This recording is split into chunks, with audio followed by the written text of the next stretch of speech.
জানিয়ে দিব হাতে থাকা সর্বশেষ আপডেট বাংলা সংবাদ। প্রথমেই সংবাদ শিরোনাম। রিমান্ড দেয় দিক, কিছু বলবি না, আইনজীবীকে বললেন দীপু মনি।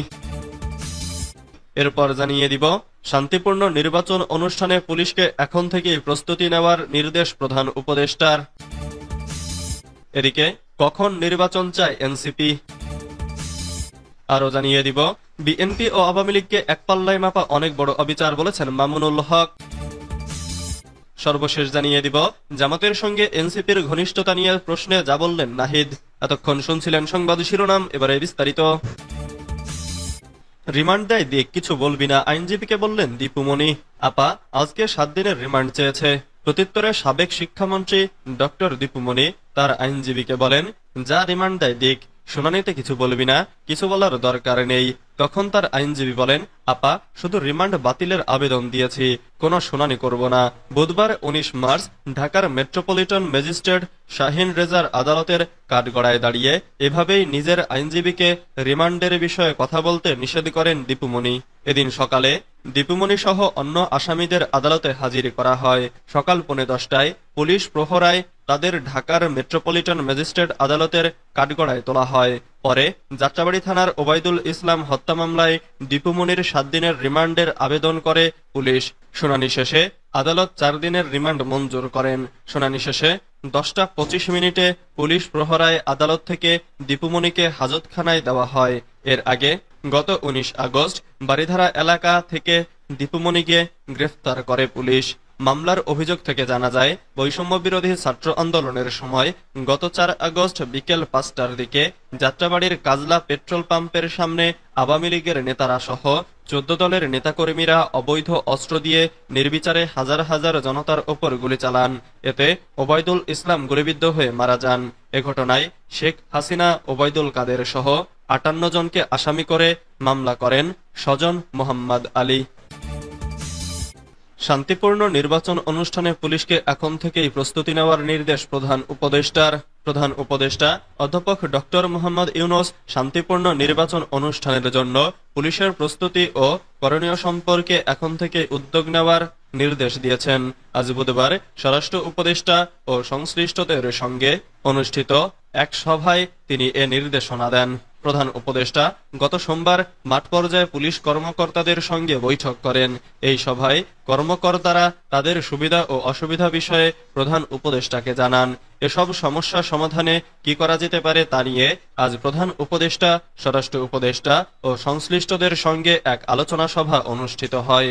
সভায় প্রধান উপদেষ্টা আগামী নির্বাচনের প্রস্তুতি গ্রহণ সহ তৃণমূল পর্যায়ে যে সকল পুলিশ কাজ করেন তাদের কল্যাণে কয়েকটি বিষয়ে দ্রুত ব্যবস্থা নেওয়ার নির্দেশ দেন। প্রধান উপদেষ্টার নির্দেশনা হল, ঝুঁকি ভাতার প্রচলিত সিলিং তুলে দেওয়ার বিষয়টি বিবেচনা করা, পুলিশের জন্য নতুন 364টি পিকআপ এবং 140টি প্রিজন ভ্যান কেনার উদ্যোগ নেওয়া, পুলিশের চলমান নির্মাণ প্রকল্পের যেগুলোর কাজ 70% নিচে সম্পাদিত হয়ে আছে সেগুলোতে অর্থ ছাড় করা, এছাড়া ভাড়াকৃত ভবনে অবস্থিত 65টি থানার জমি অধিগ্রহণের জন্য অর্থ ছাড় করা, পুলিশের এসআই ও এএসআই র্যাঙ্কের মোটরসাইকেল কেনার জন্য সুদমুক্ত ঋণের বিষয়টি বিবেচনা করা। সভায় প্রধান উপদেষ্টা জানান, কর্ম সম্পাদনের ফলাফলের ভিত্তিতে জেলা পুলিশকে শ্রেণীভুক্ত করে যাদের পারফরম্যান্স অপেক্ষাকৃত কম তাদের কর্মক্ষমতা বাড়ানোর ব্যবস্থা করতে হবে। কখন নির্বাচন চায় এনসিপি। জাতীয় নির্বাচনের জন্য জাতীয় নাগরিক পার্টি কোনো সুনির্দিষ্ট সময়সীমা দিচ্ছে না বলে জানিয়েছেন দলটির আহ্বায়ক নাহিদ ইসলাম।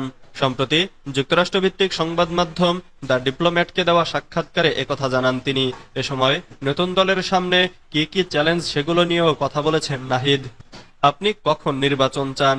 দ্য ডিপ্লোম্যাটের এ প্রশ্নের জবাবে নাহিদ ইসলাম বলেন, আমাদের লক্ষ্য হচ্ছে পূর্ববর্তী শাসন ব্যবস্থার অপরাধীদের বিচারের আওতায় আনা, দেশে স্থিতিশীল আইন শৃঙ্খলা পরিস্থিতি নিশ্চিত করা এবং একটি গণপরিষদ প্রতিষ্ঠা করা। আমরা সংবিধান এবং নির্বাচন ব্যবস্থা সংস্কারের পক্ষে, যেন ফের ফ্যাসিবাদী শাসনের আবির্ভাব না হয়। ফলত নির্বাচন আমাদের তাৎক্ষণিক অগ্রাধিকার নয়। আমরা বর্তমানে নির্বাচনের জন্য কোনো নির্দিষ্ট সময়সীমা নির্ধারণ করেছি না। এরপর আপনার নতুন দলের জন্য সামনে কি কি চ্যালেঞ্জ রয়েছে এ প্রশ্নের জবাবে নাহিদ ইসলাম বলেন, প্রথমত বাংলাদেশে প্রতিষ্ঠিত বহু রাজনৈতিক দল রয়েছে। এর ফলে তাদের সঙ্গে প্রতিযোগিতা করা আমাদের জন্য বেশ কঠিন হবে। যেহেতু নির্বাচনের আগে বেশি সময় নেই, সঠিক তারিখ অনিশ্চিত হলেও অন্তর্বর্তীকালীন সরকারের প্রধান উপদেষ্টা মোহাম্মদ ইউনূস ইঙ্গিত দিয়েছেন যে এটি 2025 সালের শেষের দিকে অথবা 2026 সালের মাঝামাঝি হতে পারে। দ্বিতীয়ত, তৃণমূল পর্যায়ে পৌঁছানো আরেকটি বড় চ্যালেঞ্জ। ক্যাম্পাস ও শহরের রাজনীতি থেকে গ্রামের রাজনীতি বিভিন্নভাবে পরিচালিত হয় এবং এখানে বিভিন্ন পদ্ধতিতে এগোতে হয়। আগামী মাস থেকে আমরা ঢাকার বাইরে প্রচার শুরু করতে যাচ্ছি।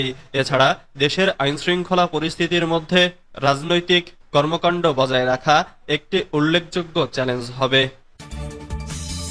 বিএনপি ও আওয়ামী লীগকে একপাল্লায় মাপা অনেক বড় অবিচার বলেছেন মামুনুল হক। বিএনপি ও আওয়ামী লীগকে একপাল্লায় মাপা অনেক বড় অবিচার বলে মন্তব্য করেছেন বাংলাদেশ খেলাফত মজলিসের মহাসচিব মাওলানা মামুনুল হক। তিনি বলেছেন, আওয়ামী লীগ কোনো ইসলামী সংগঠন নয়, বিএনপিও কোনো ইসলামী সংগঠন নয়। তবে দুটি সংগঠনের মধ্যে অনেক ঐতিহাসিক পার্থক্য রয়েছে। ঠিক যেমনি ভাবে আবু জাহেল ও আবু তালেব কেউই কিন্তু ইসলামের পথে অনুসারী ছিলেন না। কিন্তু কেউ যদি আবু জাহেল বা আবু তালেবকে একপাল্লায় মাপে, তার চেয়ে বড় জালেম আর কেউ হতে পারে না। মঙ্গলবার ঢাকা বিশ্ববিদ্যালয়ের ছাত্র শিক্ষক কেন্দ্রে ছাত্রদলের কোরআন তিলাওয়াত প্রতিযোগিতার পুরস্কার বিতরণ অনুষ্ঠানে এসব কথা বলেন তিনি। এ সময় তিনি আরো বলেন, আমি মনে করি ইসলামী রাজনীতির দৃষ্টিকোণ থেকে বিএনপি আবু তালেবের ভূমিকায় আর আওয়ামী লীগ আগাগোড়াই আবু জাহেলের ভূমিকা। কাজেই এই জন্য বিএনপিকে একথা মনে রাখতে হবে, তার নেতৃত্বকে এই কথা মনে রাখতে হবে। জামাতের সঙ্গে এনসিপির ঘনিষ্ঠতা নিয়ে প্রশ্নে যা বললেন নাহিদ। ছাত্র জনতার গণঅভ্যুত্থানে দেশ ছেড়ে পালাতে বাধ্য হন শেখ হাসিনা। জুলাই আগস্টের সেই গণবিপ্লবের অন্যতম নেতা ছিলেন নাহিদ ইসলাম। তিনি অন্তর্বর্তীকালীন সরকারেরও উপদেষ্টা ছিলেন 6 মাস। সম্প্রতি সরকার থেকে বেরিয়ে এসে নতুন দল গঠন করেছেন, হয়েছেন জাতীয় নাগরিক পার্টির আহ্বায়ক। নতুন দল নিয়ে ভাবনা, জামাতের সঙ্গে সম্পর্ক, চলমান সংস্কার প্রক্রিয়া, বাংলাদেশে আগামী জাতীয় নির্বাচন সহ নানা বিষয়ে ব্রিটিশ সংবাদ মাধ্যম দ্য ডিপ্লোম্যাটকে একটি সাক্ষাৎকার দিয়েছেন নাহিদ। সেটি তুলে ধরা হলো। এনসিপি কে জামাতে ইসলামের ঘনিষ্ঠ, তাদের দাবিগুলোর সঙ্গে আপনাদের মিল রয়েছে বলে মনে হচ্ছে। আশঙ্কা করা হচ্ছে যে এনসিপি বাংলাদেশের মৌলবাদের বিস্তারে অবদান রাখবে। দ্য ডিপ্লোম্যাটের এমন প্রশ্নের জবাবে নাহিদ ইসলাম বলেন, বাংলাদেশ জাতীয়তাবাদী দল বিএনপি, জামাত, এনসিপি আমরা সবাই আওয়ামী লীগের নেতাদের বিচারের দাবি জানাচ্ছি। এর অর্থ কি আমরা একে অপরের ঘনিষ্ঠ? মোটেও না। যদি তেমনটাই হতো তাহলে আমরা জোট গঠন করতাম। এনসিপি এবং জামাত সম্পূর্ণ ভিন্ন দল, তাদের এজেন্ডা আলাদা, যার সঙ্গে আমাদের কোনো সম্পর্ক নেই। জামাত আমাদের ঘনিষ্ঠও না। আমাদের কিছু দাবি মিলে যেতে পারে, যেমন আমরা প্রথমে সংস্কারের পক্ষে, যার মাধ্যমে গণপরিষদ প্রতিষ্ঠা এবং বৃহত্তর কাঠামোগত পরিবর্তনকে অগ্রাধিকার দেই।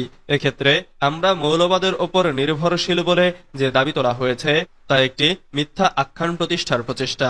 যেমন কেউ কেউ জুলাই অভ্যুত্থানকে সন্ত্রাসী আন্দোলন হিসেবে চিহ্নিত করেছেন, যা সম্পূর্ণ বিভ্রান্তিকর।